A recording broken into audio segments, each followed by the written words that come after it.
Welcome to, I guess, the vlog, and more specifically, the Japan vlog.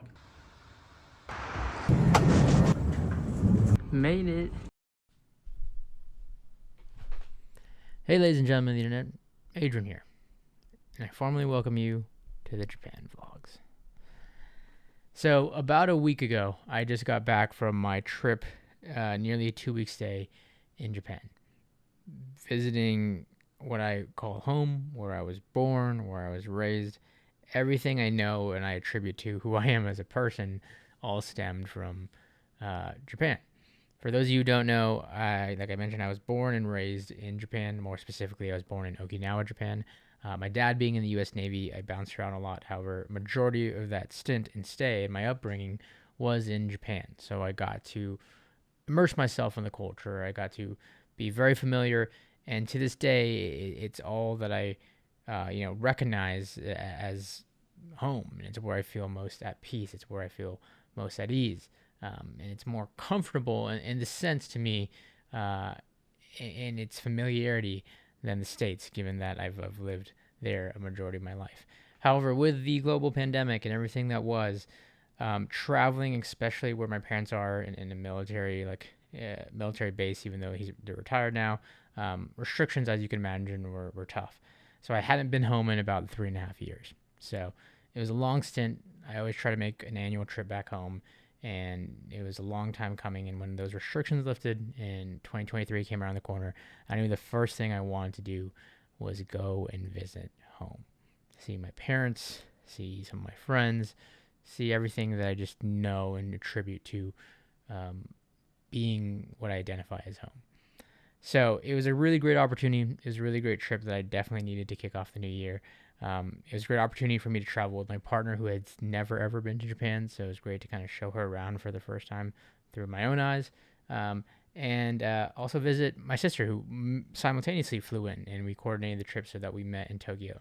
So the route that we ended up taking was flying out of San Francisco to Canada to Tokyo, and then we would spend a couple days in mainland Japan because my parents actually live on an island called Okinawa, Japan, which is another like 2.5 hour flight off the coast of mainland. So again, stateside, Canada with a layover, Canada to Tokyo, couple days stay, and then going into Okinawa, Japan.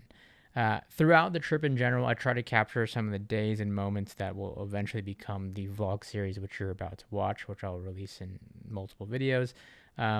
Ultimately, along my trip, I tried as much to film some content each and every day, but as you do when you're on trips like this, especially after not being home for such a long time, I did my best, moreover, just to enjoy the moments and enjoy time with my family, enjoy time with my friends, and just enjoy and immerse myself in being back and being home, because it was a long time coming. So I hope you get some insight into a little bit about my travels. Hope to get to take you along for the ride and see some of the experiences that I got to partake in throughout the trip. And as always, I hope this time around I get to go back much sooner rather than later. With that said, my intro I originally shot to this vlog was a mess because I was all over the place before I flew out. I was trying to pack last minute. I was rushing while trying to get content for the vlog. But thus the reason for me reshooting this intro to kind of give you a proper segue into all the content that you're about to consume. But with that, hope you enjoy a little taste of my trip back to Japan, back home, and hope you enjoy being along for the ride. All right, so first thing I wanted to highlight for this trip is my new luggage. This is actually going to be an entirely separate video on the channel in the future for lifestyle content, obviously, because you got to get your content as everywhere as you can. But I knew as a part of the trip, I wanted to invest in some new luggage, and specifically check-in luggage, because since it's going to be an international flight, I want to pack a lot, and more specifically, I want to bring back a lot. So honestly, this is going to go there relatively empty, but come back hopefully full. But yeah, I wanted a new quality check-in luggage because I don't really have check-in luggage. Primarily, I'm always flying domestic, usually just doing carry-on. I don't tend to check-in luggage. So for this trip, I invested in the Rimowa. This is the original in black in the large size. So this is like quite literally the biggest one you can get in terms of these. And part of their kind of classic line. So this is all aluminum built, high quality. Remo is one of those luxury luggage brands. However, in all honesty, this is the cleanest it's ever going to be, because as soon as I check this in tomorrow for the flight, it's probably going to come banged up, scuffed, dented in some areas, and it's going to have some character to it after its first trip. So just kind of capturing it in all its glory while I can right now. So I just unboxed the suitcase here. I'm going to start to pack. But yeah, really, really excited. I really want to invest in a quality piece of luggage this time around. That's going to last me a while, hopefully. And in that same vein, we also picked up one for my partner here. As you can see, this is the Rimowa. This is the Cauguiran edition, and this is the hybrid line. So the hybrid line is a little bit more affordable because it's polycarbonate plastic versus like all aluminum, but the hybrid line does have accents of aluminum. So you can see here the corners are protected with that aluminum finish and some of the tag here. So it's a little bit more robust while still being lightweight, and obviously, as you can see here, a decent size difference with the carry-on versus the large check-in. So yeah, new fancy suitcases for our travels and journeys ahead, not just this trip, but in the future. So excited about these. So one of the things I am going to be packing on this trip is my Sony a6400. This is kind of the main camera I use for all my YouTube videos, live streaming, so on and so forth, Zoom calls even. I wanted to take this with me because I really wanted to utilize it and take it for the travels. I actually wanted to use it in this vlog, so you're going to kind of get a mix match of like clips from this iPhone and clips from the Sony a6400, whatever's a little bit more convenient. But I did want to get some of that cinematic captures, photos, videos on this thing. So I'm looking forward to bringing this along for the ride too. Alrighty, let's finally get this thing open and start packing here. There you go. Open here. Lots of space to work with, but like I said, this is gonna be relatively empty on the trip there. I'm just gonna pack some items in here that I'm gonna be taking back home, some gifts for my parents and whatnot, and then more so needing this for the trip back.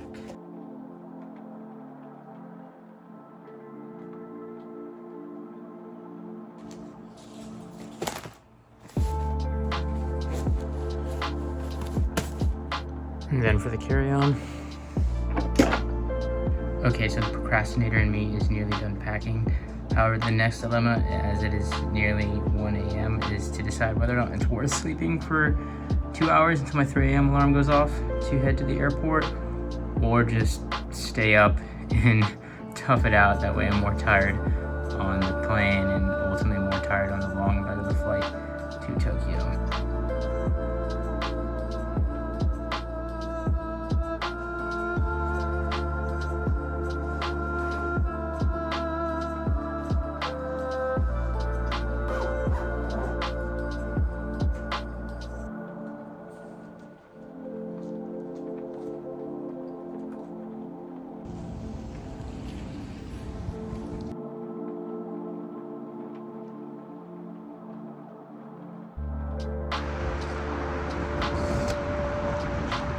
Do you want to stop by? Still have time.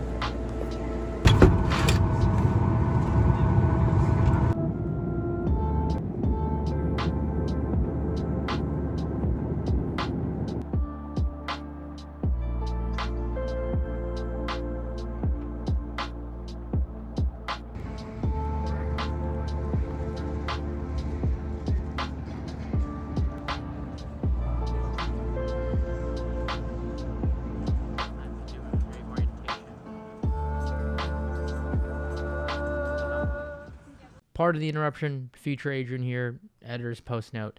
This portion of the vlog, when we had landed in Canada and we were actually ready and set to take off for our flight to Tokyo, which would be about a 9-hour trip, this was great. We were all set. We were ahead of schedule. We were supposed to land even earlier than expected. And as we taxied about to take off the runway, the plane quite literally shut down. And when I mean shut down, I mean the electronics, the AC, the lights, everything just stopped in its tracks as they're, I guess, doing their systems check. And they said we were running on backup battery, which was not enough to power all the things I just mentioned. So we were stuck on the runway for nearly an hour with none of that. They had to hand out waters at some point because it was getting so hot until they can get something to tow us back to our gate.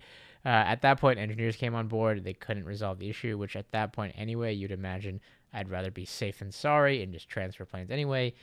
it was a whole ordeal, obviously with an international flight, and even when they found the next plane for us to take, it was still not going to take off for another 4.5 hours. It was ridiculous. It wasn't my greatest experience flying with Air Canada for the first time. I understand things happen in travel and certain malfunctions happen, but something like that seems pretty severe, not to mention how the whole issue was communicated and the whole organization of it just wasn't the greatest.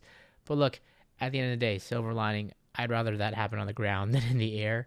And at the end of the day, despite the long delays and logistical nightmare, we ended up getting to Japan, and that's what matters most. Okay, with that in mind, back to your regular scheduled program.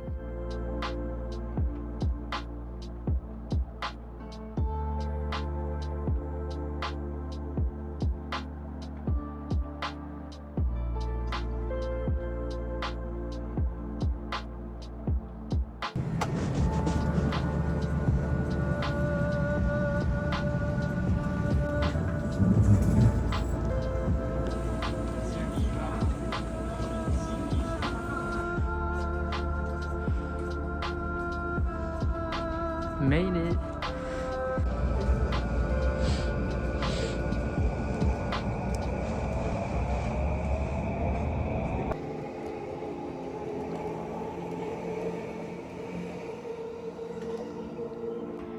And we've officially arrived to the Airbnb. Traditional tatami mat floor. Got the tiny kitchen. And the bedrooms here. Just got all in and getting settled. Time for some dinner. I've never drank sweet milk. Just wait, Mary. It's freaking good.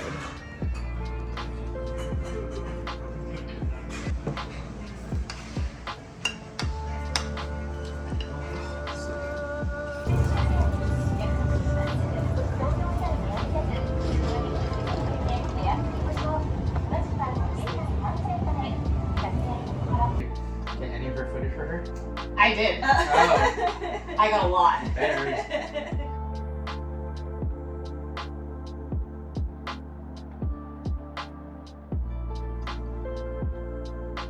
The best part about being back in Japan, the toilets. It has been a day. It's been like 20 plus hours of traveling. 1 a.m. We're finally here.